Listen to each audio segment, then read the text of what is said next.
For our first editing hack, I'm going to show you a really cool little technique borrowed from the world of makeup and cosmetics to create more depth and dimension to the face, all the whilst creating a more pleasing and attractive look.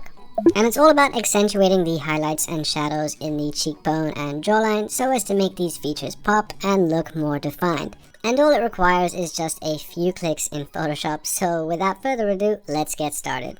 And so the first thing we want to do is hit P for the pen tool, and then to create a tapered teardrop shape over the highlight above the cheekbone by clicking once to create a point, clicking twice to create a second point whilst dragging the cursor down to create a curve. Hold Alt and click the second point to reset the curve, and then click back into the first point whilst dragging upwards to create a second curve. Right click over your shape and select Make Selection and hit Enter. From here, we can go ahead and create a curves adjustment layer, and automatically our selection will be loaded into the layer mask, which we can verify by holding Alt and clicking into the layer mask thumbnail right here. Click back into the layer thumbnail, then drag a point on this curve upwards to brighten our selection we made over the highlight. Click back into the layer mask thumbnail, then go up to Filter, Blur, Gaussian Blur, and select a value of about 70 or 80. This will help to soften and feather the sharp edge of our selection for a more smooth and realistic look. Now it's time to repeat the aforementioned steps, this time targeting the shadows under the cheekbone. Now, instead of dragging the point on the curve upwards, what you want to do is drag it down to darken this area. Go up to Filter, Blur, Gaussian Blur, and hit Enter to smooth out our selection. Repeat these steps one last time now for the jawline. Only this time, we're going to drag our curve upwards to brighten our selection. Feel free to refine the brightness of each selection by adjusting the opacity over here, until you're completely satisfied with how the effect looks. Moving on now to another little trick borrowed from the world of beauty and cosmetics, which is to make your model's skin shine and seemingly glow from within. I like to use this technique in a lot of my work as I believe it creates a truly flattering and magical effect. So with that said, let's jump into Photoshop and begin with our first step, which is to create a stamp of all visible underlying layers, and then to convert the layer to a smart object. This is a very important step for reasons I will explain shortly.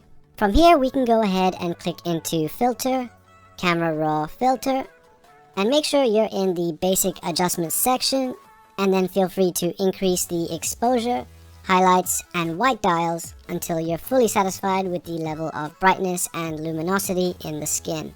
Just make sure to increase the whites by a relatively larger amount compared to the exposure and highlight styles, as doing so will have the greatest impact on enhancing the glow and shine effect in the skin.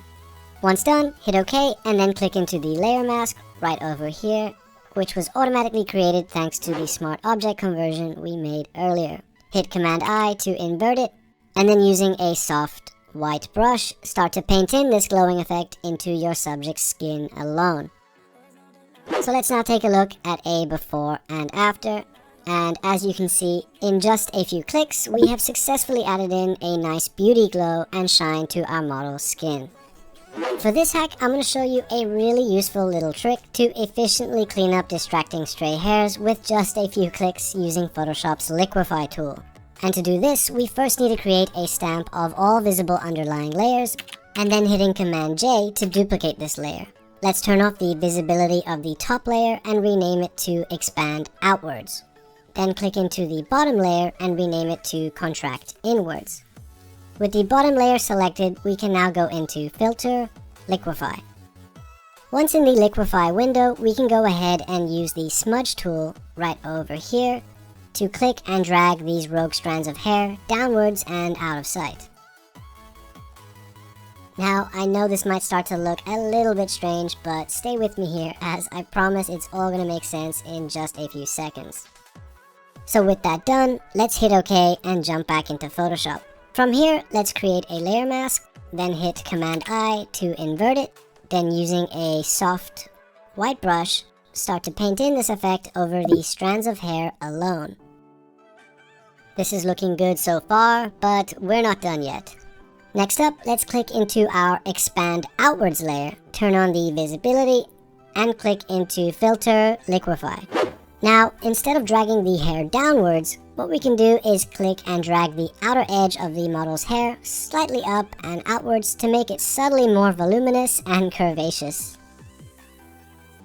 Okay, so with that done, let's now hit enter, and from here we can once again create a layer mask, hit Command I to invert it, then start to paint in this effect along the edge of our model's hair, thus expanding it outwards very slightly. Okay, so there you have it guys, a super quick and easy way to clean up distracting stray hairs with the added bonus of making the hair look more attractive and curvaceous. Alright, for this next hack, I'm going to show you how to use Photoshop's hidden gradient maps to beautifully color grade your subject with some rich brown/bronze skin tones. So let's go ahead and turn off the photo's broader color adjustments and get started with our model's skin tones. And the first thing I'm going to do is create an HSL preparation layer to bring down the saturation in the skin. Next, let's create a brightness and contrast preparation layer to subtly reduce the contrast in the skin by using a layer mask to selectively paint in this effect into the model's skin alone. These two preparation layers will give us much more of a blank slate to work with and will make applying our custom bronze skin toning much easier. So with preparation done, the next thing I'm going to do is add in a gradient map adjustment layer. But we won't be using any of these default presets you see here, since none of them are particularly adequate or appropriate for skin toning. Instead, what we're going to use is one of Photoshop's hidden gradient maps, and to find them, all you need to do is click into Window, Gradients, then click this little drop down right over here and make sure that Legacy Gradients is checked. Now, if we scroll down to the bottom of our gradient map window, you should be able to see the Legacy Gradients folder. Click into this folder, then click into Photographic Toning and select the Sepia 1 preset. Hit OK. Then set the blending mode to soft light. Reduce the opacity to around 30%. From here, we can simply copy over the skin isolation layer mask from below by holding Alt and clicking and dragging it over and onto our gradient map adjustment layer. Now, to further enhance this bronzing effect, what we can do is create a black and white adjustment layer. Select High Contrast Blue Filter, then change the blending mode to soft light. Let's drop the opacity to 11% and copy over the skin isolation layer mask. And so with our skin toning complete, let's now turn back on our photo's color grade, and here you can see a before and after of our bronze skin toning using Photoshop's hidden gradient maps. Alright, in this tip, I'm going to show you how to enhance your photo's colors, all the while keeping things very subtle and natural looking using some gradient color bubbles. So first things first, let's use the Marquee tool to expand out the sides of our photo, not only to fit the vertical Instagram crop of 4x5, but mainly to stretch out and reveal more of the beautiful blurry textures in the background. This will give you a much broader canvas to work with when it comes time to applying your gradient color bubbles. And to create a color bubble, all you need to do is create a new blank layer, and then to hit I for the eyedropper tool to sample one of the colors in the background. Let's first sample one of the reds in the window reflection and click into foreground color to shift our selection to something a little brighter and more saturated. Hit enter, and then using a large soft brush, simply dab this color over the existing reds in the window reflection.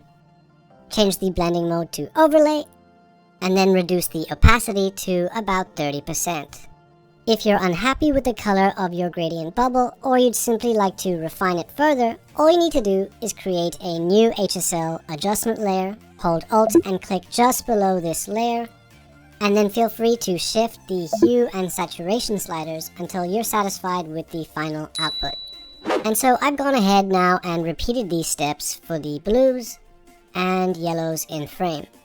And so this is just one way that we can add some artistic styling to our photos by enhancing some of the background colors and making them pop. Next up, I'm going to show you how to color grade your photo with a professional complementary color palette using nothing more than a single layer in Photoshop. Let's go ahead and turn off our skin retouching and dodge and burn and get started.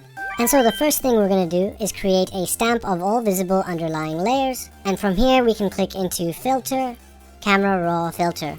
And the first thing we're going to do is come over to the white balance meter and shift the color slightly to the left to bring out more of the blue tones in our photo. Let's also shift the tint slightly towards magenta to remove some of the unflattering green tones. From here we can go ahead and increase the exposure to brighten up the baseline of the image, whilst pulling the highlights right down to 0, the shadows to +16, and the whites to -10. We can then crush the blacks, bringing them to a value of -59, thereby boosting global contrast, whilst further expanding our photo's dynamic range.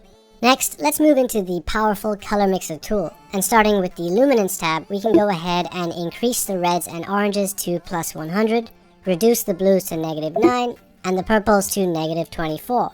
Next, let's hit the Saturation tab and increase the reds to +19, the oranges, yellows, greens, and aquas to +50, and the blues to +36 in order to add some vibrancy and pop to our photo's colors. Now let's jump into the Hue tab and slide the purples to +20, blues to -2, greens to -15, yellows to -28, oranges to +10, and reds to +6. This will not only get the skin tones looking more natural, but will also help to organize the photo's colors to fit our desired warm/cool toned complementary color palette. Hit OK, and let's take a look at our results inside Photoshop. And so with the color grade done, we can now put back on our skin retouching, and here you can see a before and after of our color grading applied using Photoshop's Camera Raw filter. So with our color grade complete, what I'm going to show you now is how you can copy over any edit in Camera Raw to any other photo or multiple photos in seconds. This will not only save you hours of editing time when working on large projects, but will also help you create more of a consistent editing style across multiple images. So to do this, what we're going to do is double click back into the Camera Raw filter and then save all of these settings and configurations as a preset by clicking into More Image Settings, then Create Preset. Rename your preset to whatever you like. We'll call this one the Riverside preset. Leave everything else checked as default, and then hit OK. Now what we can do is import any photo we like into Photoshop. Let's go ahead and select a series of photos from the same photo shoot. Right click and then hit Open in Photoshop. Now, if we want to batch edit all of these photos at once, simply hold Shift and click the final photo in the series, and then click into the Presets menu, find your saved custom preset, and hit Apply.